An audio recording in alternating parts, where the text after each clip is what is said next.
In some states, people are back on the job, even in defiance of state orders.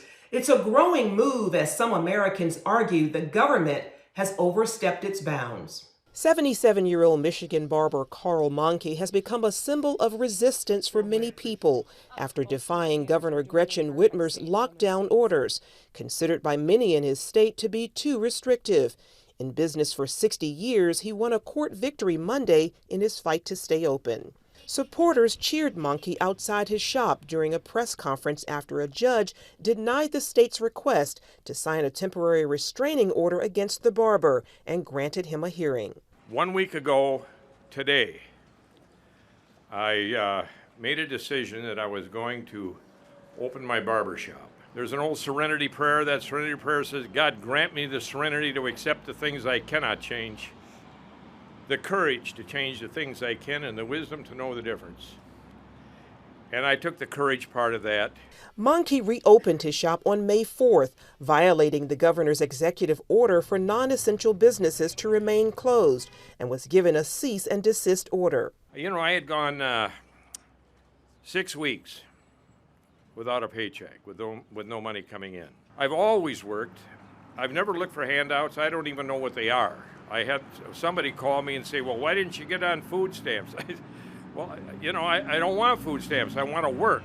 Monkey says he's never seen anything like the government regulations during the COVID-19 pandemic. I've gone through 14 different administrations, and I've never seen anything like this at all. Monkey isn't alone in Michigan. A county sheriff says his office won't enforce Governor Whitmer's stay-at-home order intended to stop the spread of the coronavirus because the state legislature didn't approve her extension. And across the country, Americans are going back to work, often despite stay-at-home orders. In Texas, a Dallas salon owner continues to get support from the state's top Republicans after being released from jail last week. Shelley Luther was fined and sentenced to 7 days in jail for violating an order to shut her business during the COVID-19 outbreak. Senator Ted Cruz recently sat down for a trim at Luther's salon a la mode. In Pennsylvania, some are also moving ahead regardless of the governor's plans. Frustrated residents say they're ready to get back to work. This is wrong on every single level, and the collateral damage is going to be far worse. I don't think it's a matter of the governor giving me the right. I think it's an inalienable right. And the state at the center of the coronavirus outbreak, New York, taking its first steps towards reopening, but no major changes until June. It's an exciting new phase. We're all anxious to get back to work.